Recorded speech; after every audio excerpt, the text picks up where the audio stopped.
Hello दोस्तों, स्वागत है आपका हमारे चैनल स्टडी 95 वीके में।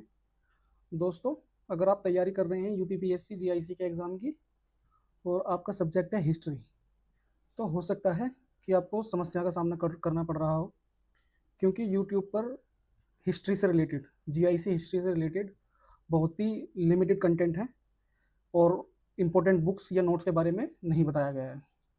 तो दोस्तों, आज मैं आपके लिए लेकर आया हूँ कुछ ऐसी बुक्स और नोट्स जिन्हें पढ़कर लगभग 1 महीने का समय हमारे पास बचा है। तो इस 1 महीने में तैयारी मतलब अगर हम तैयारी करते हैं 1 महीने की, तो उसमें सफलता प्राप्त की जा सकती है।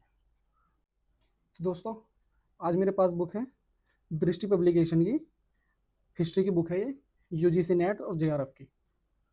दोस्तों, आप सोच रहे होंगे कि जीआईसी का एग्ज़ाम है और नेट जेआरएफ की बुक क्यों पढ़ रहे हैं भाई? तो इनकी इनकी जो है दृष्टि पब्लिकेशन की यूपी टीजीटी और पीजीटी की हिस्ट्री की बुक भी आती है। मैंने दोनों बुक देखी है, दोनों का कंटेंट लगभग सेम है, इसमें थोड़ा सा ज़्यादा कंटेंट है, तो इस वजह से मैंने ये वाली बुक जो है प्रेफर की है। दोस्तों, ये इस बुक का जो है इंडेक्स है या सिलेबस कह सकते हैं। ये प्राचीन भारतीय इतिहास के स्रोत से शुरू होकर के लगभग सभी जो जीआईसी के एग्ज़ाम में पूछा जाता है, पूरा सिलेबस जो है इसमें कवर किया गया है। दूसरा चैप्टर है इसका प्रागैतिहासिक काल एवं आद्य इतिहास। थर्ड चैप्टर है हड़प्पा सभ्यता एवं सिंधु घाटी की सभ्यता। चौथा चैप्टर है वैदिक सभ्यता। फिर ऐसे ही महाजनपद है, फिर 6ठी शताब्दी ईसा पूर्व के धार्मिक आंदोलन। दोस्तों, इसी तरीके से ये स्वतंत्रता और विभाजन की ओर चलते हुए आज़ादी के बाद का भारत जो है तक जो है इसमें चैप्टर वगैरह दिए हुए हैं या कंटेंट दिया हुआ है। दोस्तों, बात करें इस बुक के कंटेंट के बारे में, कंटेंट बहुत ही सिंपल लैंग्वेज में दिया हुआ है। जैसे ये फर्स्ट चैप्टर है प्राचीन भारतीय इतिहास के स्रोत, इसमें जैसे दिया हुआ है भारत का भूगोल, भारत के भूगोल के बारे में जानकारी दी हुई है थोड़ी सी। जैसे इसमें दिया हुआ है एशिया महाद्वीप में भारत का विशाल प्रायद्वीप स्थित है, जिसके उत्तर में हिमालय पर्वत और दक्षिण में हिंद महासागर है। आकार में विषम चतुर्भुज भारत को उपमहाद्वीप का दर्जा हासिल है। यूनानियों ने इंडिया तथा मध्यकालीन इतिहासकारों ने इसे हिंद या हिंदुस्तान कहा है। भारत नाम संभवतः ऋग्वैदिक काल के प्रमुख जन भरत के नाम पर पड़ा होगा। ठीक है। फिर इसी तरीके से भारत को जो है 4 भौगोलिक दृष्टि से बांटा जा सकता है। जैसे उत्तर का पर्वतीय प्रदेश, गंगा और सिंधु का मैदान, दक्षिण का पठार और सुदूर दक्षिण के मैदान। इस तरीके से इसमें दिया हुआ है। दोस्तों, बात करें इसमें थर्ड चैप्टर की, हड़प्पा सभ्यता और सिंधु घाटी सभ्यता के बारे में, तो जैसे इसमें बताया हुआ है कि हड़प्पा सभ्यता की उत्पत्ति कैसे हुई। सिंधु घाटी सभ्यता 20वीं सदी के द्वितीय दशक तक का एक गुमनाम सभ्यता थी। सर्वप्रथम चार्ल्स मसोन ने सन 1826 ईस्वी में हड़प्पा स्थित विशाल टीले का अन्वेषण किया। उसने वहां बहुत पुरानी बस्ती के बुर्जों और अद्भुत ऊंची ऊंची दीवारों को देखा। उसने यह समझा कि यह शहर सिकंदर महान के समय का होगा। ये चार्ल्स मैसोन ने इस बारे में बताया था 1826 के बारे में, 1826 में। फिर उसके बाद 1856 में कराची और लाहौर तक रेलवे लाइन बिछाते समय जॉन विलियम ब्रंटन को ईंटों के टुकड़ों के साथ प्राचीन वस्तुएं प्राप्त हुई, जिन्हें भारतीय पुरातत्व सर्वेक्षण के जनरल अलेक्जेंडर कनिंघम के पास भेजा गया, किंतु वे इस सभ्यता के महत्व को नहीं पहचान सके। फिर इसी तरीके से दिया हुआ है सन 1872 ईस्वी में प्रसिद्ध पुरातत्ववेत्ता सर अलेक्जेंडर कनिंघम इस स्थान पर आया। कनिंघम ने इस स्थान से कुछ पुरातात्विक वस्तुएं इकट्ठी की, लेकिन वह वस्तुओं का काल निर्धारण ना कर सका। उसने सामान्य तौर पर यह माना कि ये वस्तुएं संभवतः भारत से बाहर की हैं, इसलिए उसने गांव के लोगों के इस मत से सहमति प्रकट की कि यह शहर लगभग 1000 वर्ष पुराना होगा। इसी तरीके से फिर 1912 का समय आया, फिर 1921 में आया। मतलब हड़प्पा सभ्यता की जो क्रोनोलॉजी है, कैसे कैसे हमें पता चला, वो सारी जानकारी इसमें दी हुई है। फिर जैसे काल अनुक्रम कैसे निर्धारित हुआ उसका। ठीक है। इसी तरीके से हड़प्पा सभ्यता के मूल निवासी के बारे में जो जानकारी है वो दी हुई है। जैसे प्रोटो ऑस्ट्रेलियाइड और मेडिटेरेनियन और मंगोलियाइड या अर्ध नॉर्डिक या प्रोटो नॉर्डिक या अल्पाइन। तो इसमें दिया हुआ है जैसे संभवतः हड़प्पा सभ्यता के लोग भूमध्य सागरीय प्रजाति के थे।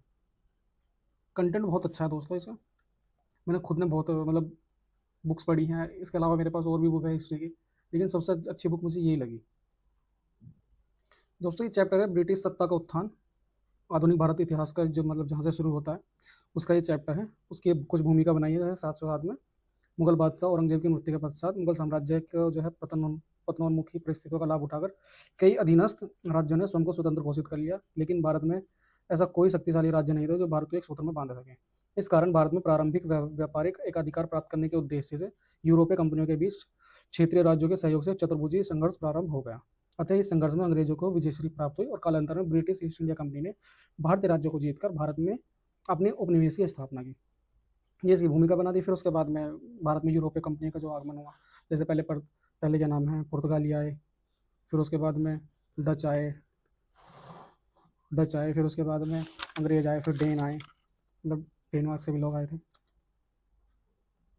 दोस्तों बात करें अगर इस बुक के कंटेंट की, तो कंटेंट इस बुक का ऐसा है कि जो भी इम्पोर्टेंट हैं, जो एग्ज़ाम में पूछे जा सकते हैं या पूछे गए हैं, वो सारा कंटेंट इसमें दिया हुआ है।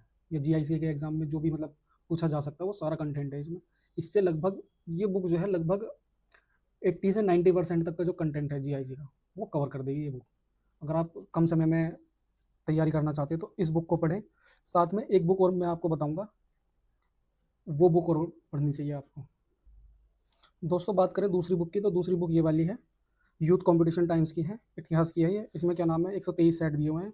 ये अध्यायवार सॉल्व चैप्टर्स हैं, सॉल्व पेपर्स हैं, जिसमें जो है उत्तर प्रदेश के, उत्तराखंड के, मध्य प्रदेश के, छत्तीसगढ़ के, बिहार के, झारखंड के, राजस्थान, हिमाचल प्रदेश, हरियाणा के शिक्षक की भर्ती के जो एग्ज़ाम में मतलब जो क्वेश्चन पूछे गए हैं इतिहास से रिलेटेड, हिस्ट्री से रिलेटेड, वो सारे क्वेश्चन इसमें दिए हुए हैं। कौन कौन से एग्जाम्स के दिए हुए हैं, टीजीटी, पीजीटी, एलटी ग्रेड के, जीआईसी के, जीडीसी के, डाइट के, असिस्टेंट प्रोफेसर के, डीएसएसबी के, केवीएस के, एनवीएस के, आरपीएस के, आरपीएससी के, एनडीए और यूजीसी नेट, जेआरएफ और प्लस सेट के, ये सारे एग्जाम के मतलब चैप्टर वगैरह या क्वेश्चन वगैरह इसमें दिए हुए हैं।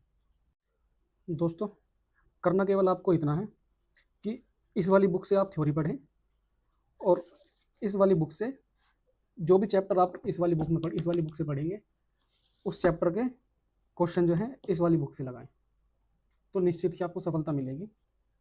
ठीक है, जैसे इस बुक में प्रत्येक चैप्टर से रिलेटेड क्वेश्चन दिए हुए हैं। जैसे पहला चैप्टर मैं आपको दिखा देता हूँ।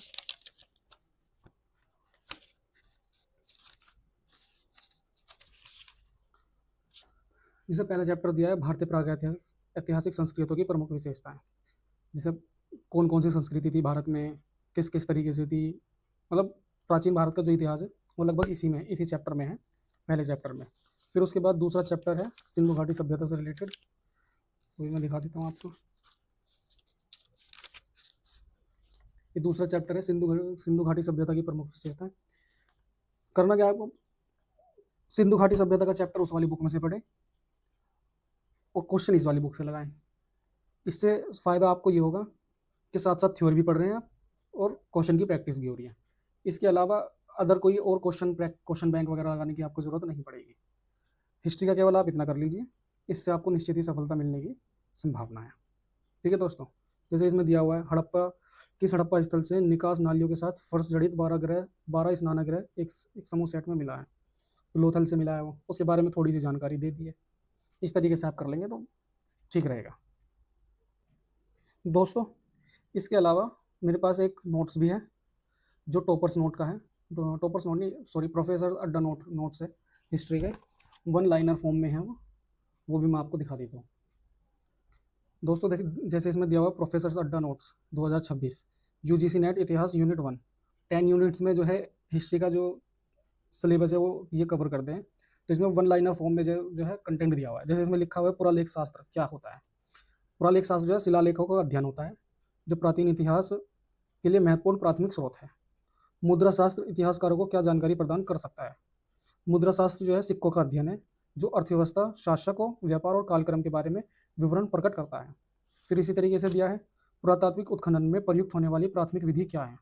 स्ट्रेटोग्राफी जमा की परतों का अध्ययन पुरातात्विक खनन में एक प्राथमिक विधि है। 1 लाइनर फॉर्म में है, जैसे 1 लाइनर फॉर्म में मतलब क्वेश्चन दिए जाते हैं या फिर कंटेंट दिया जाता है, वही इस तरीके में मतलब वही इसमें दिया हुआ है।